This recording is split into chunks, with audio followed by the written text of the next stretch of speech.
And I'm Whitney Smith, and we are here with the Cascade FFA chapter. And today we're going to be talking to you about flower pressing and how it relates to agriculture. Whitney, what is the agricultural purpose to flower pressing? Well, so flower pressing is really important to agriculture because it helps botanists, which are people that study flowers, examine and analyze different flowers that they find in their field. It is also very important because it helps them learn about the functions and different parts of the flower. What are the different things that you can use to press flowers?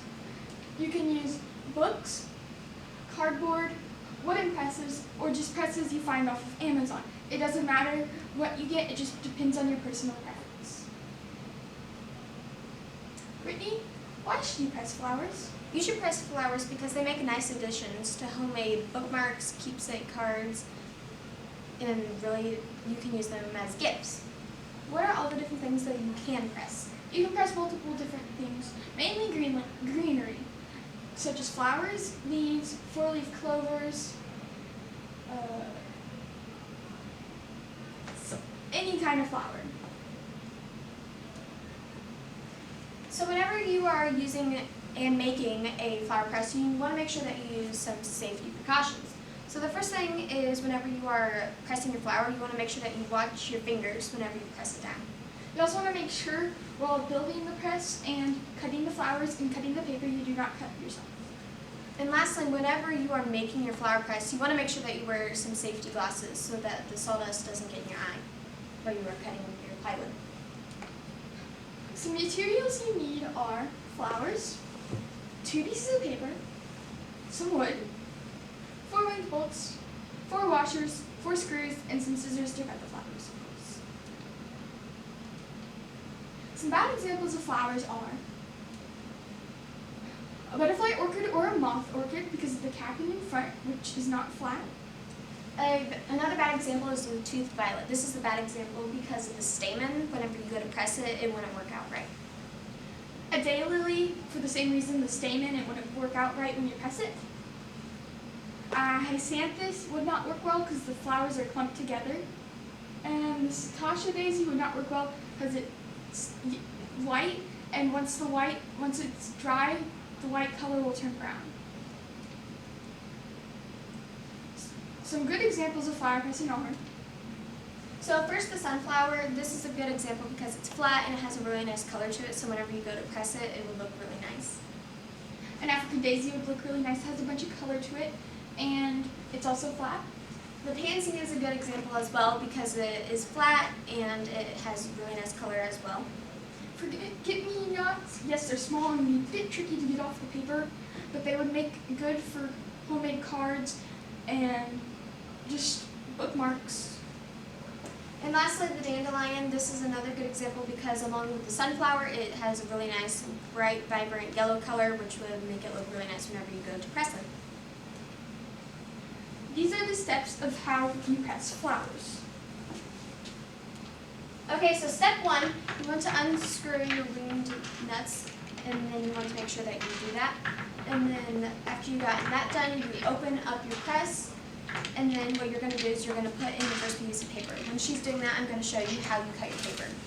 So what you do is you put your 2 pieces of paper like so, and then you just cut like this.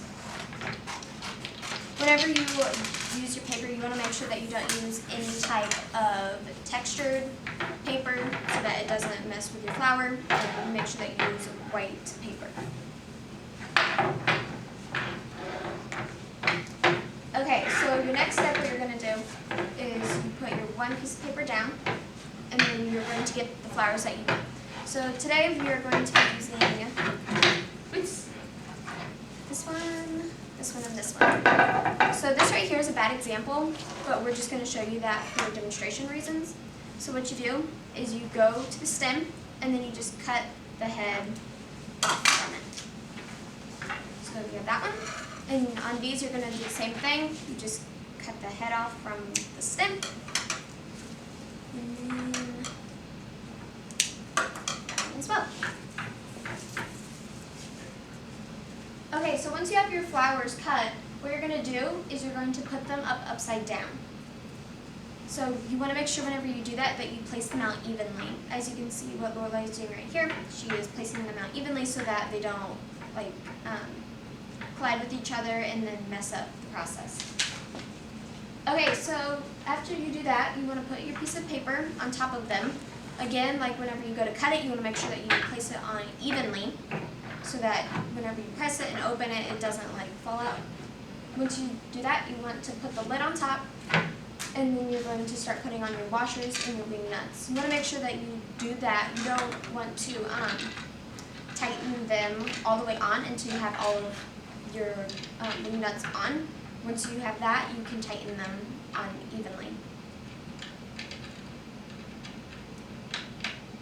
Okay, so right now what Lorelai is doing, which is also part of step 4, is you put the wing nuts on and then you tighten them. And like I said before, you want to make sure that you do that evenly. This is very important because it helps make sure that your flour is properly pressed and that it is flattened all the way. And that it also doesn't mess up the process. Okay, so lastly, during step 5, you want to wait 4 to 10 days before opening up the press.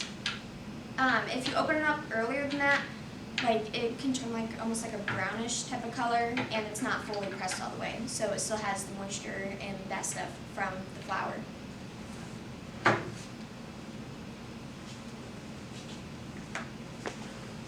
Some good examples versus bad examples are these flowers. So these are the bad examples. These would be the hyacinthus. That would be the orchid. That would be a white flower. Up there is the pansies on the bottom. In the middle is the sunflower, and on the side is the daisy. So along with the bad examples, I just want to add this in. So with the white flour, as you can see, whenever you go to press it, it turns into that brown color.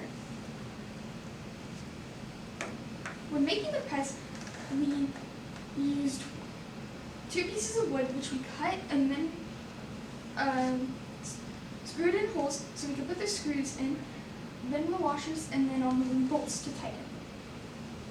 Okay, so and then we also showed you the steps behind how to properly press your flour. For example, how to cut it, both your paper and the flour itself.